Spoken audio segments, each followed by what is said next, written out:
Lynchburg, or by asking Alexa or Google Home, open VTRN Sports Lynchburg. Now, take the fast lane through the topics that matter across the Commonwealth. This is the Fast Lane with Ed Lane. I won't even pretend to know all the cliches out there. Isn't it like we'll sleep in May or we'll sleep in April? And we sleep in May. Shout out to John Rothstein. Yes, and his other one is This is March. This is March. This is March. I mean, hey, if it gets you hyped, it gets you hyped. I mean, but for me, it's just the action itself. Caden Matheny with some onion shots today. He and the Liberty Flames. So maybe I've become cynical in my old age, where by old it's 39. No. I wasn't going with the old part. I was going with the cynical part, like as if it just came. Knowing you, I feel like you've been cynical your whole life. I am cynical when it comes to like people relative to like sales and business, because that's what I do regularly, and you get all sorts of nonsense excuses and not real explanations that come down the pike.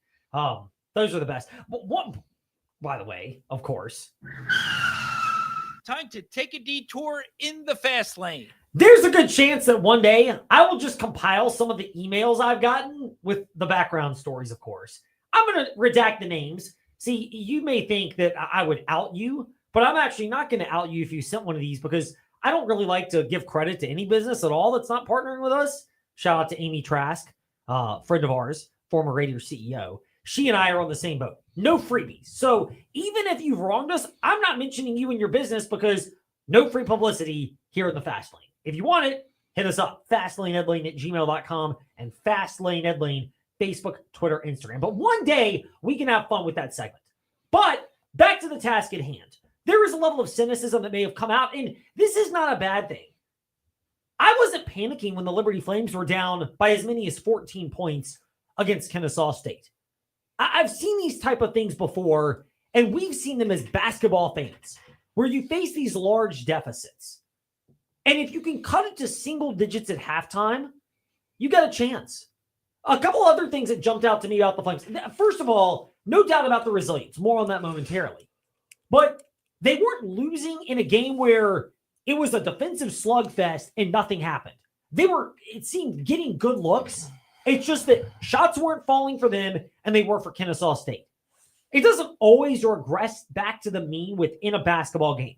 Ask the UVA men's basketball fans, because for years it never regressed back to the mean, and then every break that could go their way went their way, and they wouldn't trade it for anything because they have a 2019 men's basketball national championship on one of the most epic runs of all time. So they're 50-50 for a reason. It's just sometimes it all happens within one game. Sometimes it all happens within one tournament run, and it varies from team to team. But for the Flames, I was never in doubt, because you know there are enough good scorers on this team that at some point the offense would come. And they've been comfortable at times grinding other teams into a pulp with good defensive play. And that never really happened against Kennesaw State. Some of that's the fact that Simeon Cottle's a great scorer. There are a couple of others for Kennesaw. This is a really good team in terms of scoring options. And therefore, it was going to be a faster paced game. But the Flames knew about that. And this is where you combine that with just the whole basketball is a game of runs comment that's thrown out there. And you knew that would factor. But to their ever-loving credit, give it to the Liberty Flames. Because one of those being that the Flames themselves showed the level of resilience that defined this game for the Flames, down by as many as 14, coming back, and yes, kind of shaky at the free throw line down the stretch, but they did enough to pull out a win and showcase that resilience. We haven't trailed that long all season, so to be down literally for 36 plus minutes, incredibly proud of our group's resilience. Maybe it's resiliency. They had a belief. Colin Porter, one of our players, said in the locker room, Colin Porter believed the whole game. And when you have a point guard like him, you got a chance to have a special season, and that's been the case for us. So, and then he's not bad either. Like at halftime, I showed him some old clips of my 3-point prowess, and he obviously checked it out. And yeah, questions. I love how Richie McKay just ends the subject right on that. I was going to say he looked like Steph Curry, man. He was draining them, no doubt. Caden Matheny was. He caught fire in the second half. Bryson Gordon made a NBA Jam reference on his article for newsadvance.com, and I just Bravo. Bravo indeed. It's fun to see that. But for Liberty, Caden Matheny, 24 points. The 3-pointers were the biggest difference for the Flames, where, he goes 7 of 13 from 3-point range. He starts splashing them in the second half. And never underestimate, it's Bill Barnwell, I think, is the one who wrote the ridiculous column about momentum not being real. That's a guy, by the way, who clearly has never played any form of competitive sports at a high level and is one of these nerds out there. And look, I'm all for analytics, but when you incorporate that and then try to make an argument like momentum isn't real and you've never actually played sports, you don't know what the hell you're talking about. Like, let's keep it real here. Pardon my language, since there are a lot of Liberty fans listening, but it's absolutely preposterous, that type of comment. Because you could sense the momentum building for the Liberty Flames and the confidence it gave the rest of the team when Matheny catches fire from 3. And all of a sudden, it's almost like there's a collective exhale from the rest of the Flames that they're going to fight. There's no doubt about it. They've seen what happens when they keep the fight up, even when the shots aren't going, versus when they don't keep the fight up and the shots aren't going. And there's a big difference for the Flames. And Richie McKay mentioned this afterwards as well, that all of that is part of how the Flames were resilient, 81-79 comeback victory against Kennesaw today. But it's not just the result of what they did today. It's the result of constantly building resilience or resiliency or whatever it is over the course of the season. Throughout the course of the season, that's game 33, I think. Like, you would have thought we would have been down more often, more frequently for a longer duration, but that hasn't been the case. We lost a couple of home ones. I think Kennesaw was up in the second half against us, but most of the games have come down to the last 2 or 3 minutes in our losses, and we've kind of got away from people in a bunch of our wins. So I think that experience is really valuable.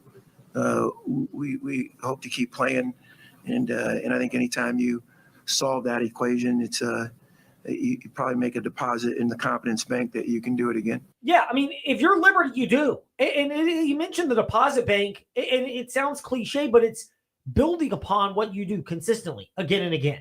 And the ability to be a resilient Liberty Flames team. Because things that have plagued the Flames this year plagued them in this game. And therefore, it's not wrong to point out that offensive rebounds have been an issue for the Flames. They gave up 8 today to Kennesaw State. Free throws. That's my bigger worry. Very big one. 11 of 20 from the charity stripe. If the Flames make more free throws, they put this game away. And I get it. The percentages say Colin Porter would do well and that Matheny and Mothmer, but I mean, of the Flames who attempted free throws, 6 of them, nobody was perfect from the charity stripe.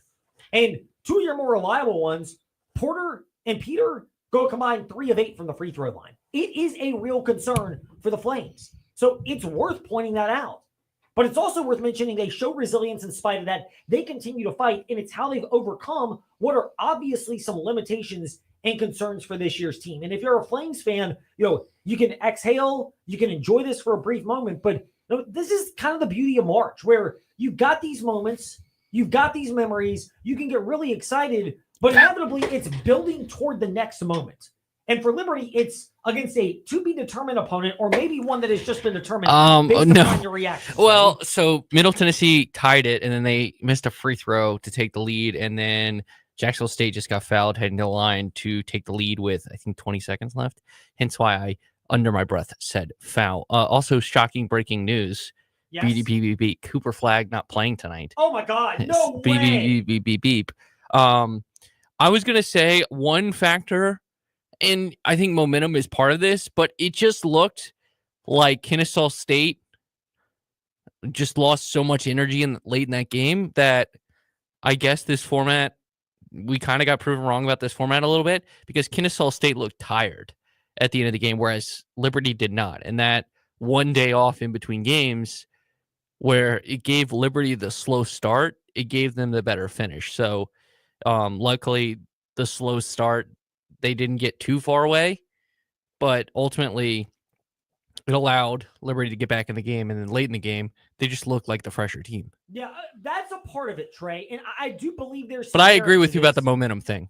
No, and I agree with you as well, because if you look at these teams that are coming off rest and play teams that have played 1 or maybe even 2 days in a row, there is something real to that. The game we aired on our platform that went head-to-head with the Liberty game, Oregon, Michigan State. It was close early, but Michigan State pulls away for a 10-point victory.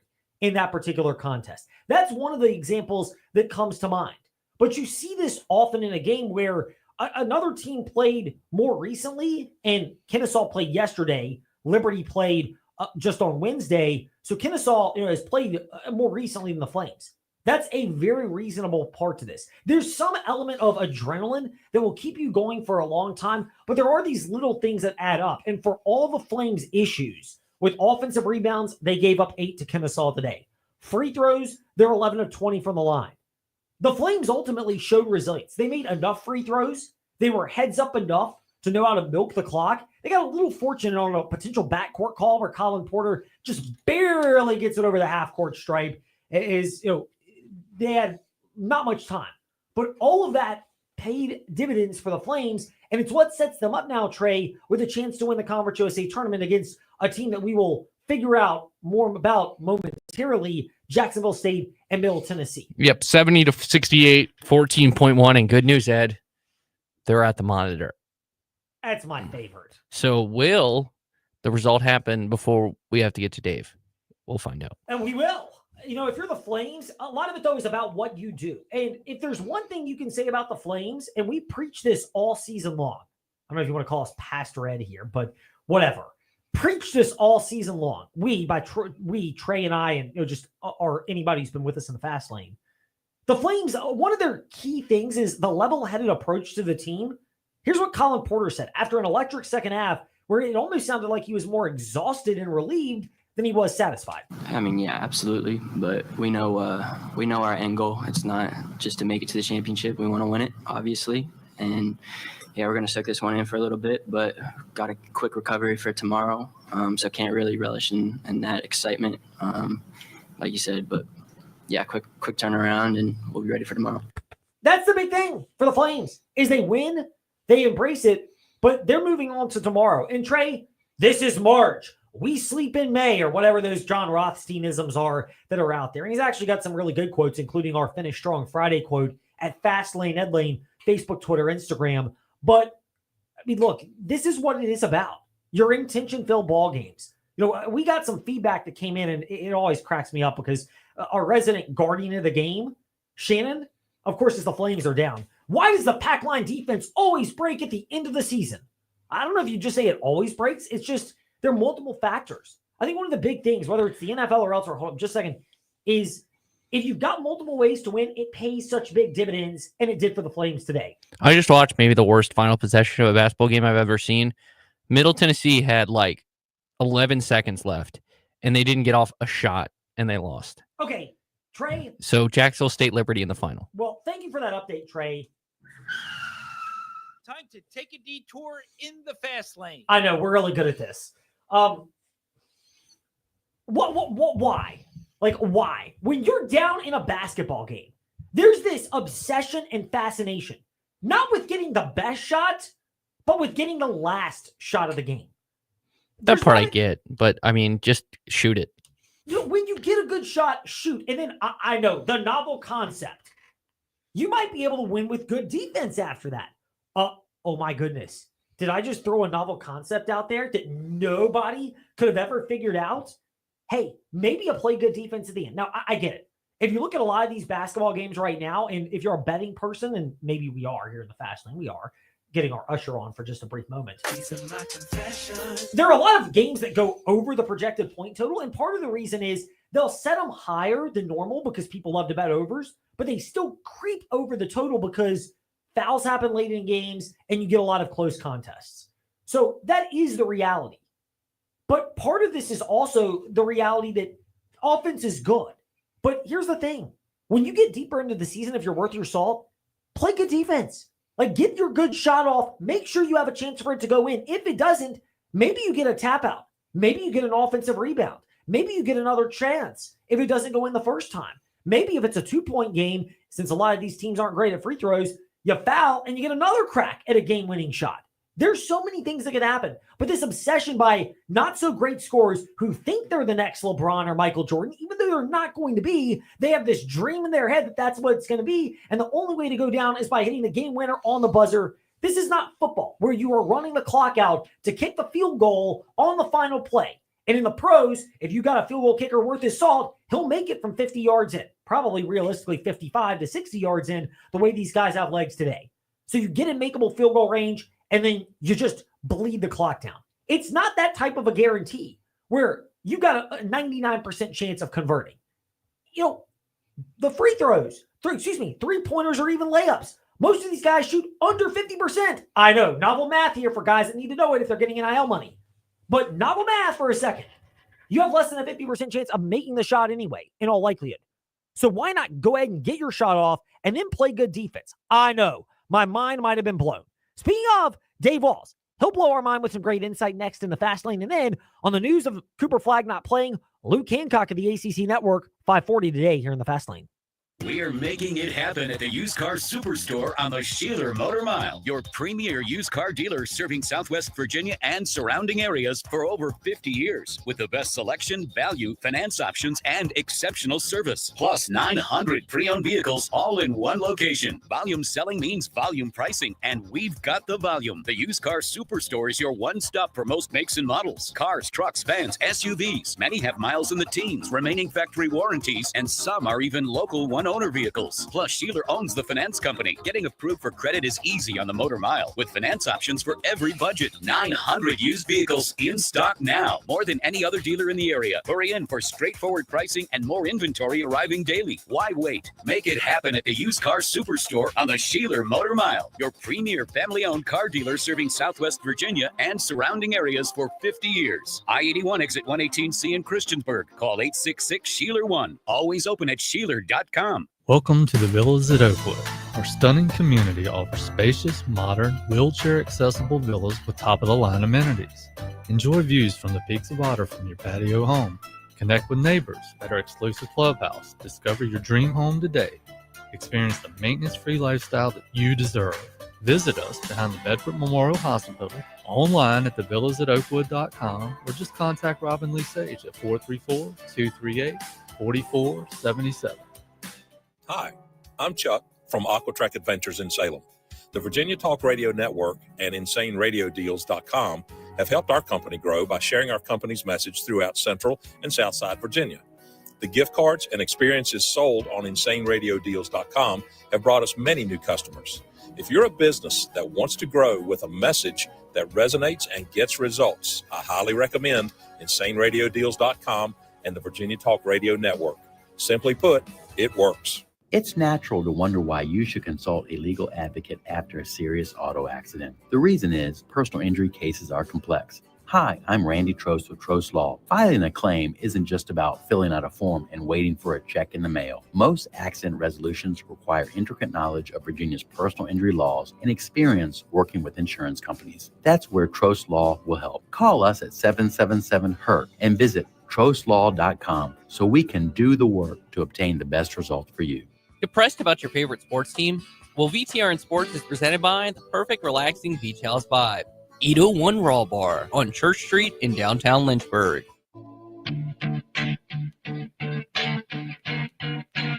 Step into the Fast Lane 24/7 at Trey Lyle VT and Fast Lane Ed Lane on Facebook, Twitter, Instagram, YouTube, and wherever you listen to podcasts. Now, back to the Fast Lane.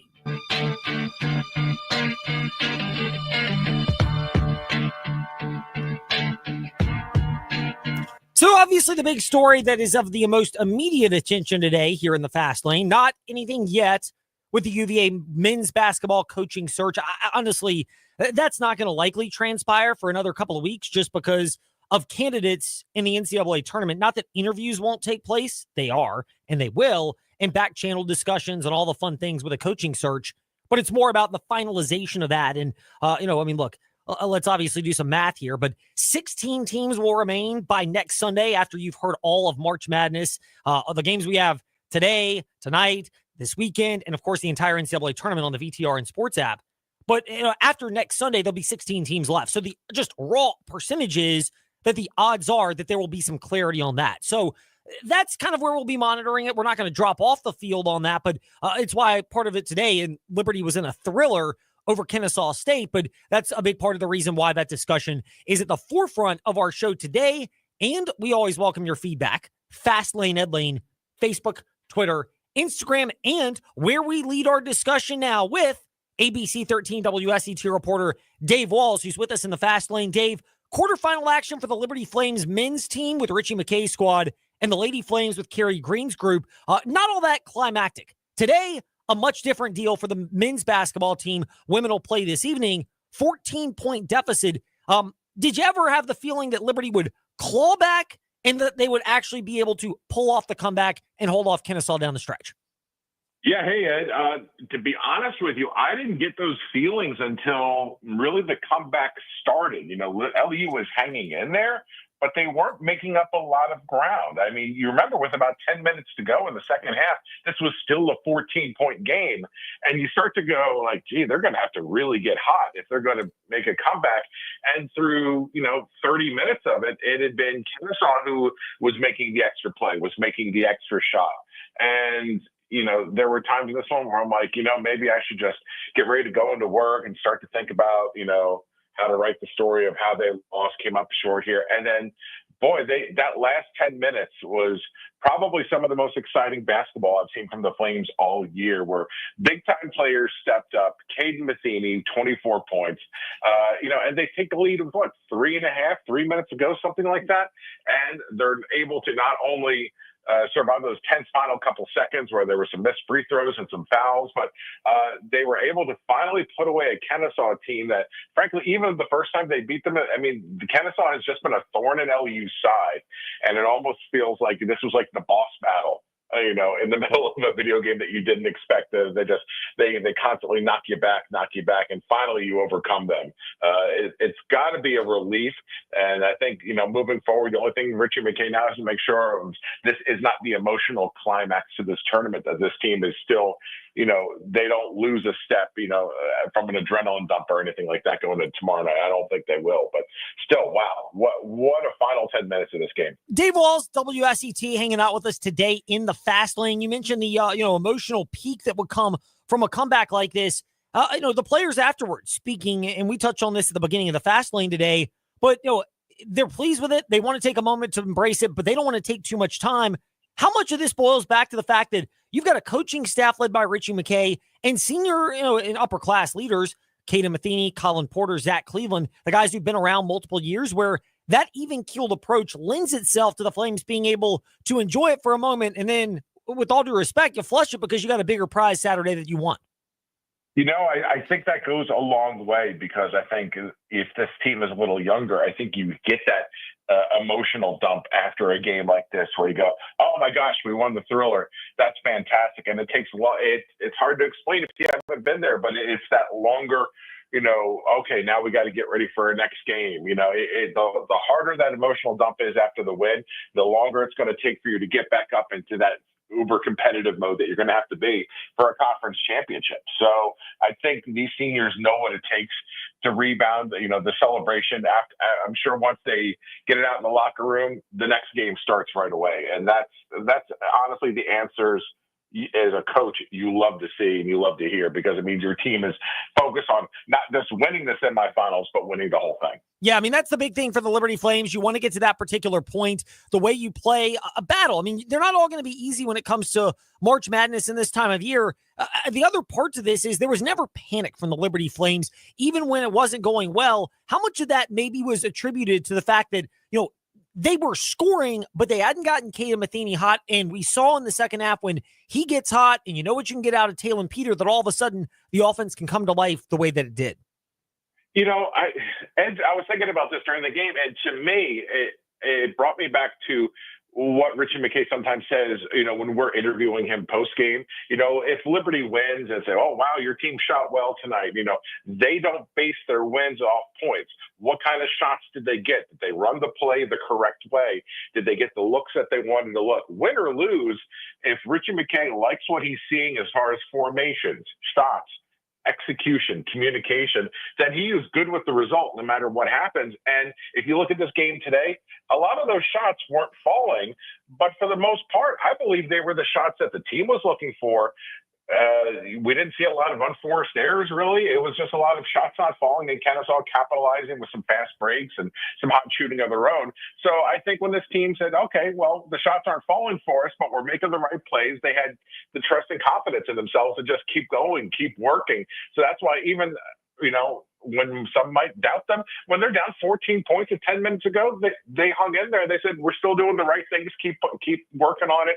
And, man, they got hot at the right time. Dave Walls, WSET, is the Twitter account, and he's on ABC 13, of course, and hanging out with us today in the Fast Lane. We'll pivot over to the Lady Flames. They'll play this evening. Are you still on board with what many have believed, which is Liberty versus Middle Tennessee? I wouldn't completely call it a foregone conclusion because their game's tonight, but, most people anticipate that's where things will go.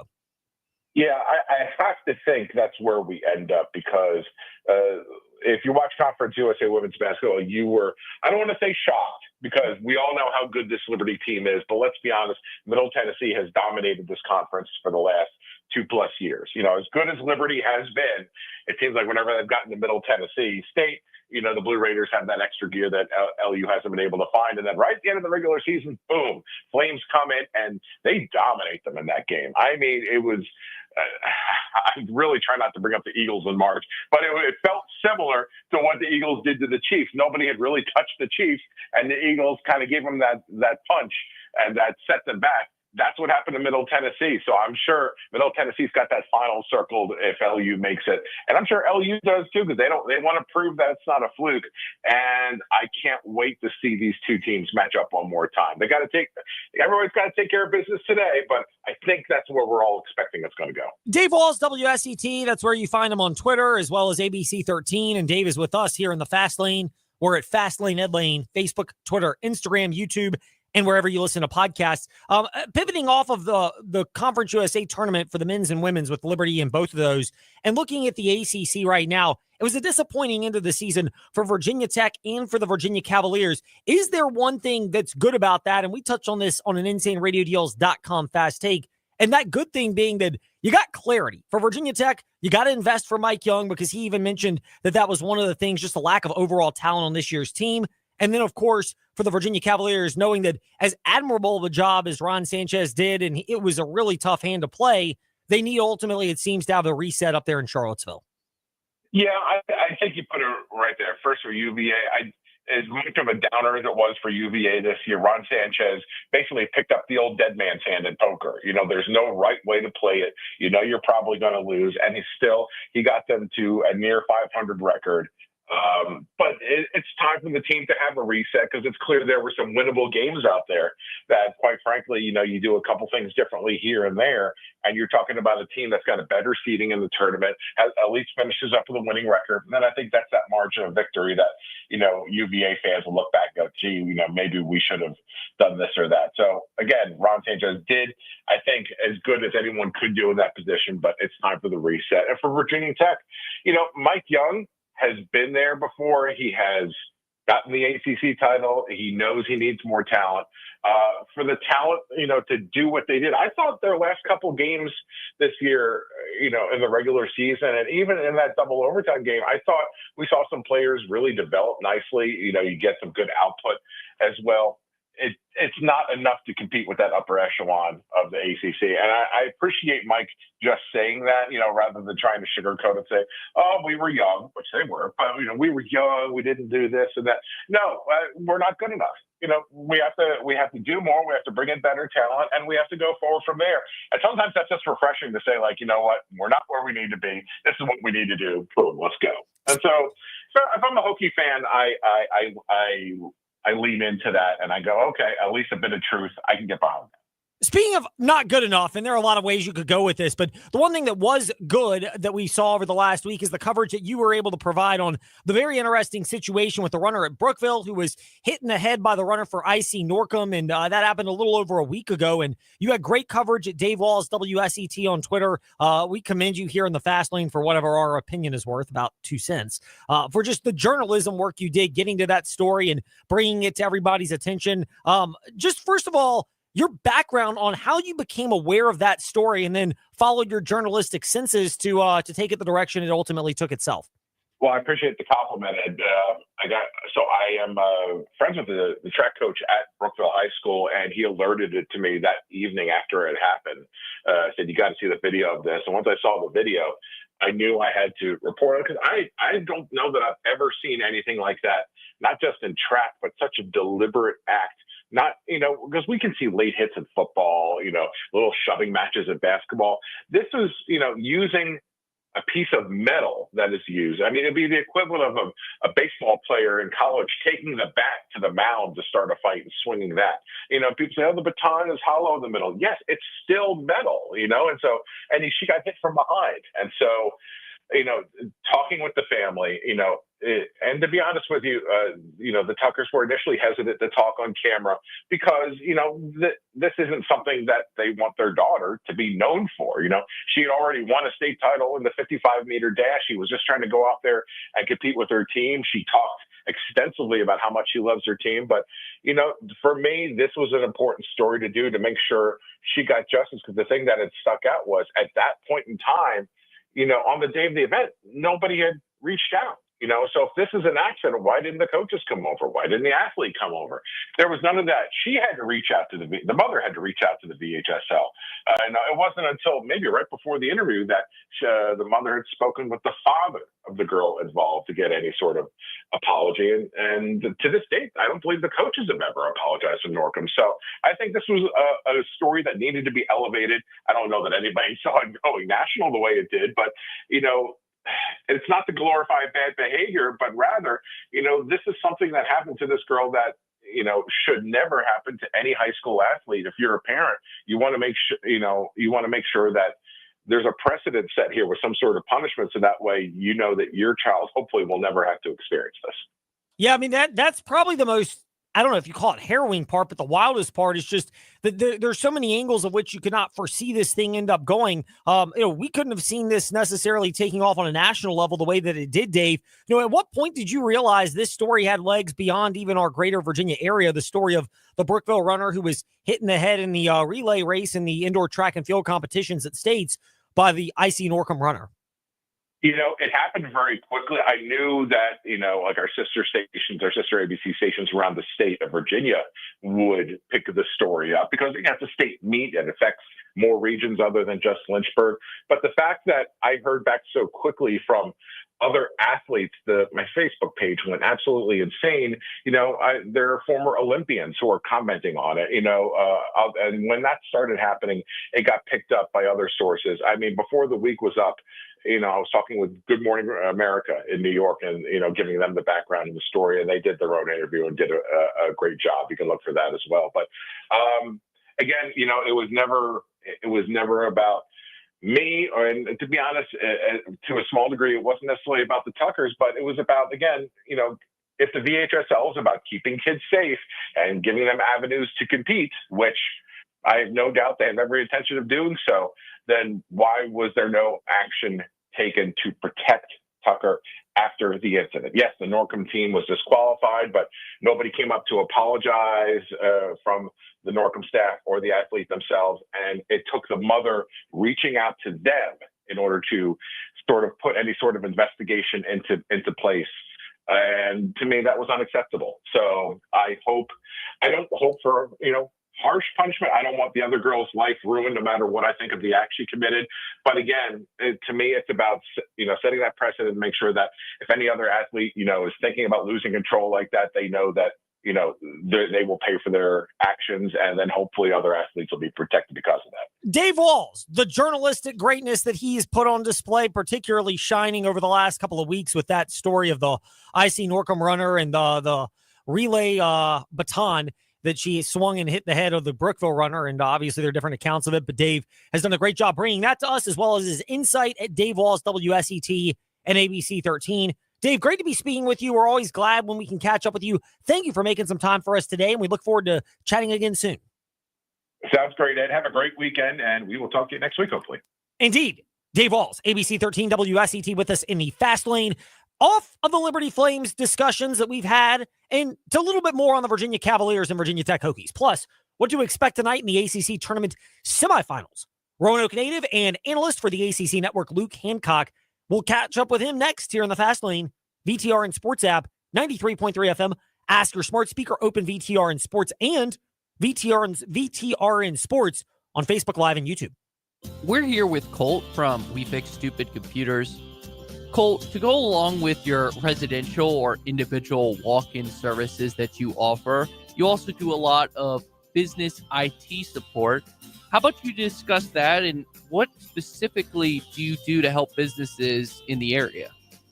We see a lot of that. Small to medium-sized businesses, they still have their IT projects. They still need resources to help them within their office and for remote users. And so we'll step in and fill in the gap where we do a lot of projects for them, help them manage their resources, their budgets, and get their technology under control. Colt, how can these people reach out to you to assess their IT needs?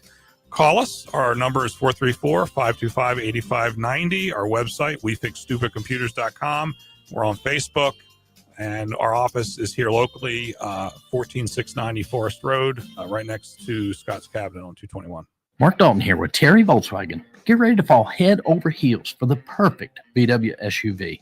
One size doesn't fit all, though, and that's why Volkswagen has an SUV for everyone. From the compact and affordable Volkswagen Taos to the tech-packed Tiguan and the spacious Volkswagen Atlas. No matter which one fits your lifestyle, you'll love the comfort, performance, and safety. Stop by Terry Volkswagen on Forest Road in Lynchburg or check us out online at terryvw.com. Terry Volkswagen. You'll love our cars. When you're voted one of the best plumbers according to Lynchburg Living magazine, you want to hire the best. Sullivan Plumbing wants the best plumbers to join our award-winning team. Do you have a clean driving record? Do you have at least 4 years plumbing experience? Then you're a 5-star recruit, and Sullivan Plumbing would love to meet with you. Take the first step. Call Sullivan Plumbing in downtown Lynchburg or email sullivanplumbing@gmail.com.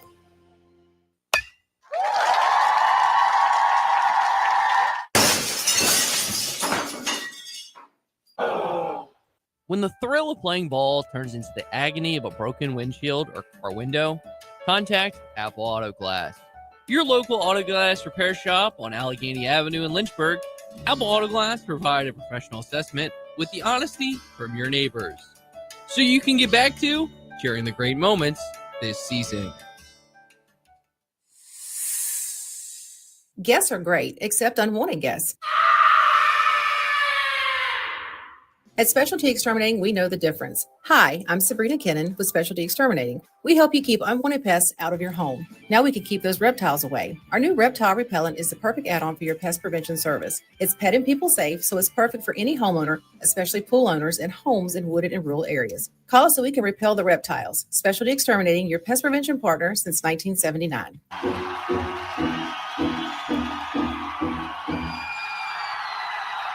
Step into the Fast Lane 24/7 at Trey Lyle VT and Fast Lane Ed Lane on Facebook, Twitter, Instagram, YouTube, and wherever you listen to podcasts. Now, back to the Fast Lane. So we've touched on this earlier today in the Fast Lane, and a chance to kind of delve back into the subject at hand, which is the ACC men's basketball tournament. And the Final Four, as the quarterfinals take place this evening, Duke and Carolina is the earlier game. Louisville, Clemson's the second. So you've got three of the teams in the ACC tournament that are already going to be in the NCAA men's basketball tournament. And the fourth, North Carolina, an interesting angle as you look at the matchup tonight. Cooper Flagg, again, I'd be pleasantly surprised from a fan's perspective, but the caution around him playing for Duke is very understandable because even with it just being an ankle sprain, Duke's going to be a number one overall seed in the men's basketball tournament. Maybe not the number one overall. It's between them and Auburn, and we'll kind of see where that goes on Selection Sunday. Our special coverage of that it kind of bleeds into all of our NCAA tournament coverage as much as we have on the VTR and Sports app. But it's the idea for Duke where as much as you want to win the ACC tournament, the bigger prize is the next tournament afterwards. And so that's a great way to start our chat today with Luke Hancock, Roanoke, Virginia native, over there again on another Friday, and a chance to keep the theme going with the pride of Hidden Valley High School and the Roanoke, Virginia area ACC network analyst, Luke Hancock. back with us once again in the fast lane, Luke. The caution around Cooper Flagg playing for Duke in the ACC tournament semifinals and even bringing him back into the game yesterday, the 78-70 win in the quarters against Georgia Tech. Is this the right call for Jon Scheyer, knowing that ACC tournament means a lot, but the next tournament means even more? I think so. I think it just comes down to how he gets checked out today, how his ankle reacts to that injury. I mean, it looked pretty gruesome when we watched it on replays kind of over and over again yesterday. Jon Scheyer alluded to the fact that it was already swelling pretty significantly. And I liked his take. Listening to the post-game press conference, he basically said, I have to be 100% convinced by everybody that he's ready to go. So you're not going to see him out there with a limp. You're not going to see him battling through any kind of extreme pain. It's just not worth it. The thing that worries me about Duke is not just Cooper Flagg. We know he's got his fingers all over everything that Duke does, but it's a compounding effect. Malik Brown being out, I've torn out both of my shoulders. I know how tough it is when you have one of those injuries, and the stability factor, him dislocating his shoulder again. I couldn't imagine he plays. Then you add on the defensive coordinator for the number one defensive efficiency team in the country is taking his talents to South Beach. And I think all of these things are just continuing to compound for Duke, and that's what's really troublesome, not just Cooper Flagg, although I think he's National Player of the Year. And it does kind of put a question mark out there. Does the committee look at all of these injuries and things going on with Duke and say, okay, that's why we're going to give the number one overall seed to Auburn? Who knows? They're going to be a 1 seed. Their body of work has been incredible this season. I hope Cooper plays, like you said, from a fan perspective. He's a ton of fun to watch, but I'm on the side that they're going to have to adjust their game plan. And for Duke, it's got to be real nice to have, 5 stars coming off the bench that are your 10th man off the bench. They found ways to insert guys at different times that have been really impactful in these big games, like Isaiah Evans was early on the season against Auburn. Came in and gave them a huge spark. So they have tons of talent. Now you got to figure out how to use that if you're Jon Scheyer. Luke Skywalker 11 on Twitter, and Luke Skywalker, better known as Luke Hancock to those in our area, particularly the Roanoke Valley. As the Roanoke native, Luke Hancock is with us here in the fast lane. Well, you mentioned the myriad of things for Duke and the potential to be the number one overall seed. Is it this simple? You'd love to be the number one overall seed, much like you'd love to win the ACC men's basketball tournament championship. But right now, health is of the utmost concern, not just with Flagg, but also with Malik Brown, as you mentioned as well. Yeah, I think that's your big focus. Winning an ACC championship is a huge accomplishment, but in college basketball, the regular season people kind of forget about. It's like if you're in class and the final exam's weighted to 90% of your grade, that's what we have with the NCAA tournament. And again, ACC championship would be a huge accomplishment. It's going to be dramatically tougher. I'll give you an example. Everybody kind of going into this was saying you want Duke or the field to win the ACC championship. And so many people I talked to were saying, I'll take Duke all day. Well, if Cooper's not playing and Malik Brown's not playing and Jay Lucas isn't there, again, that compounding effect, I think everybody would probably flip and say, all right, well, now we got to think about taking the field. So it'll be interesting to see how it plays out. We got 2 great games today. But I think their eye is on the big prize. And I think, again, Jon Scheyer's comments afterwards make me think he's going to have to be 100% convinced. You're not going to see Cooper go out there and limp around or look like he's in any kind of pain. I mean, he's got such a bright future ahead of him. I totally agree with Jon Scheyer in that mindset.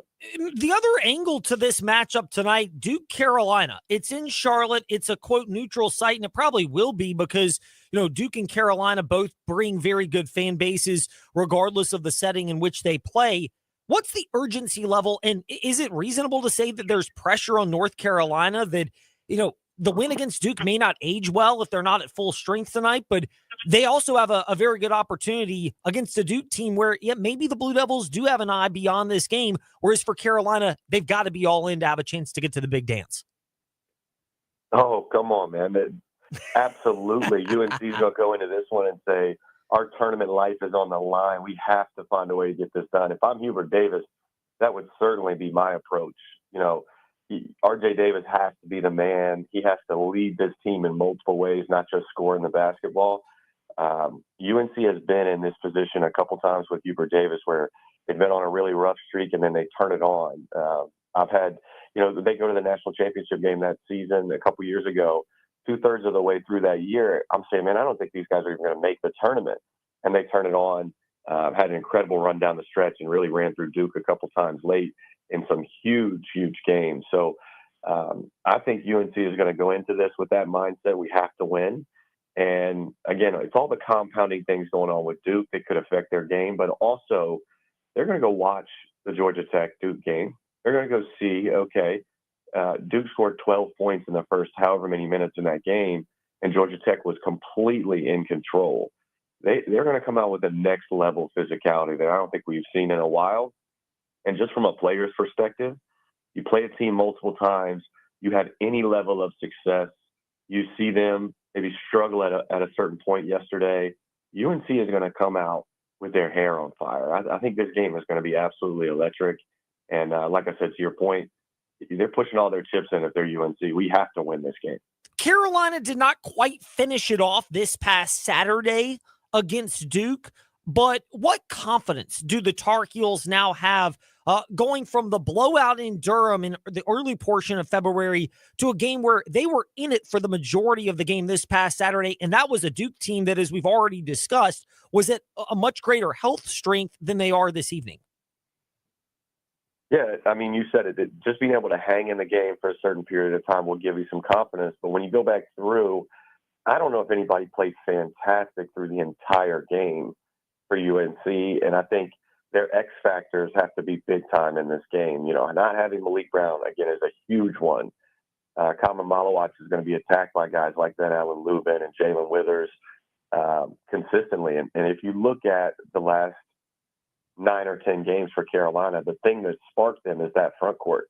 You've got a whole lot more production coming from both those guys, Jalen Withers and Van Allen Lubin. Now, I don't think you get Jalen Withers knocking down 7 threes like he did the first game of the tournament here in Charlotte, but can he be a floor spacer? Is he going to get dominated in terms of the rebounds? Can he defend at a high enough level? He's just gotten better and better late stretches through this season, and I would say yes. And again, the extra motivation here for Carolina, I think they're going to come out and play really well. And the X factor needs to be that front court. It's Carolina Duke, so deservedly it gets headlines everywhere in England, in our backyard for the ACC, compared to, with all due respect to your alma mater, Louisville, but they play Clemson in the second matchup of the ACC men's basketball tournament this evening.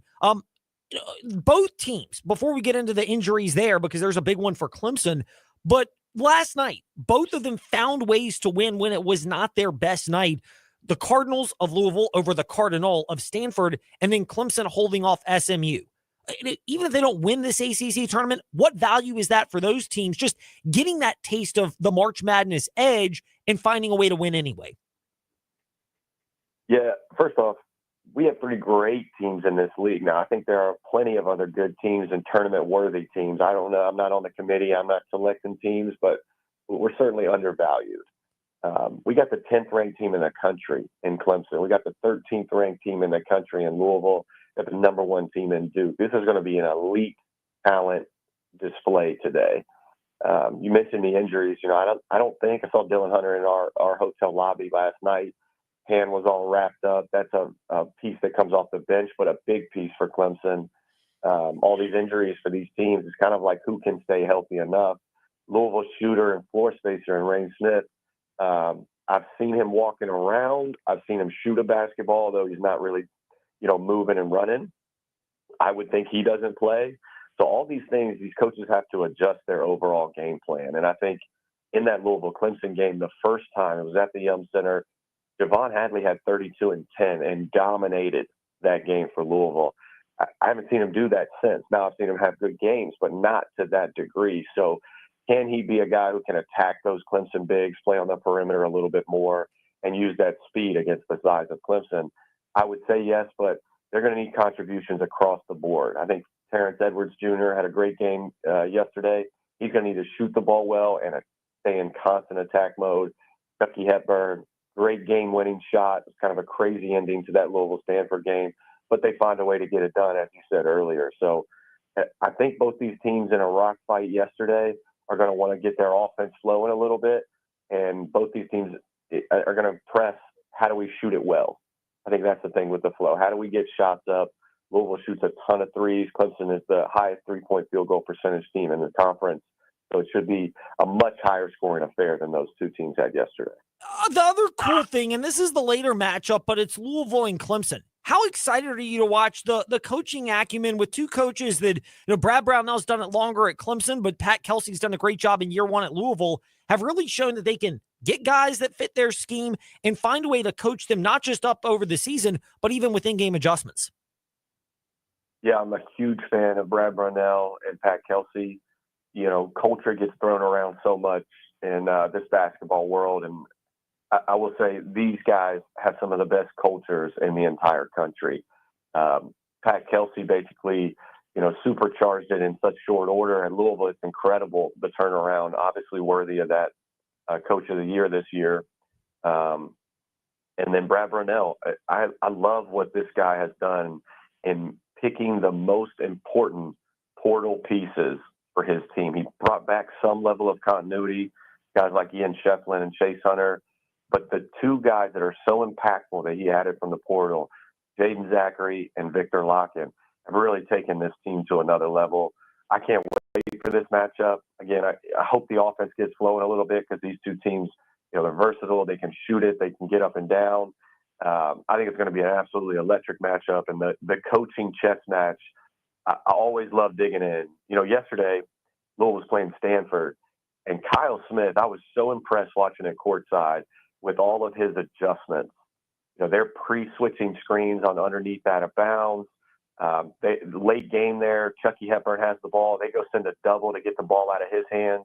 And you saw they got a terrible shot, 25 seconds left on the shot clock, or on the game there at the end. It's a tie ball game. They got a terrible shot at the end. It just happened to bounce into Louisville's hands there. So the chess match I'm really interested in.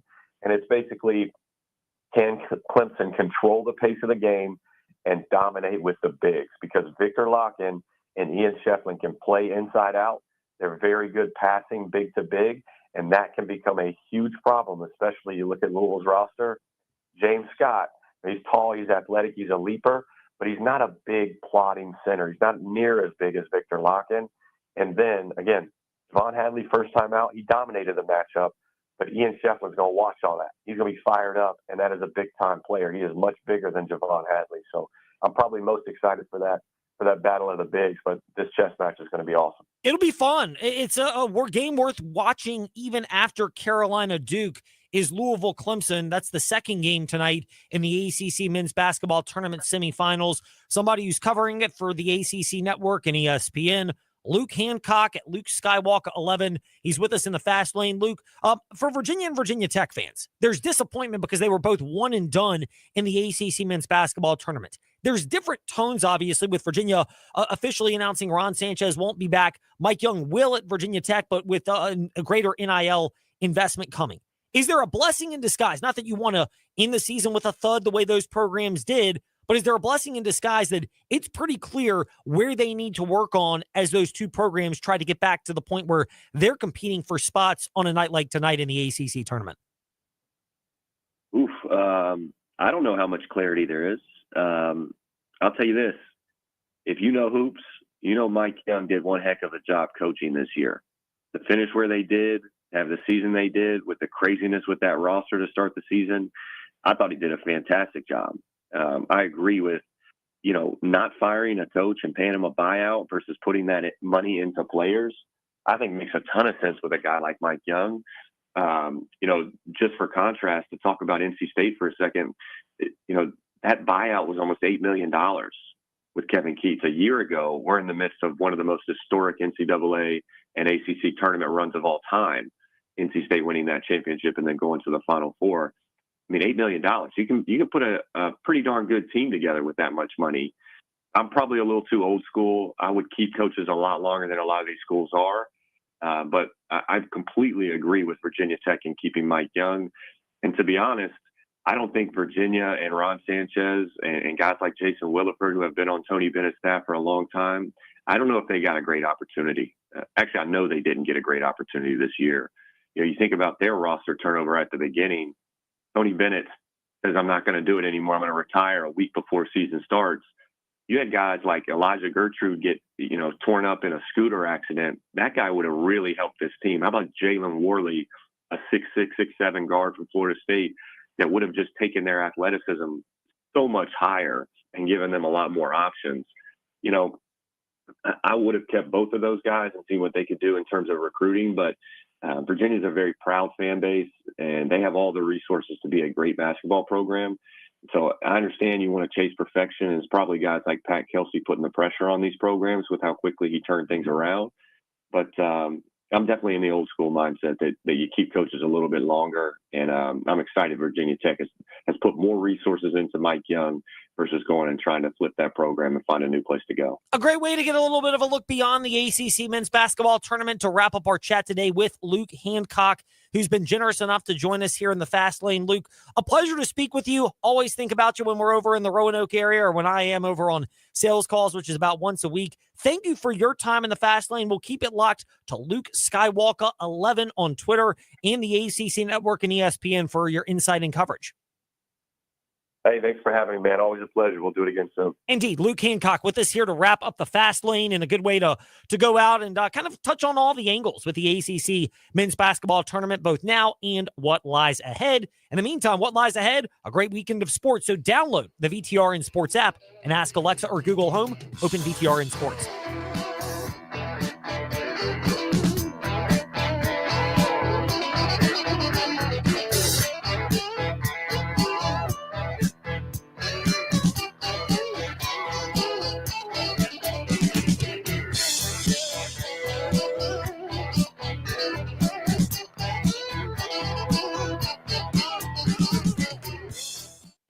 Thanks for listening to The Fast Lane on VTRN Sports, 93.3 FM, W227 BG Timberlake, and 1320 AM, WVGM Lynchburg. Network. Right now for free, go to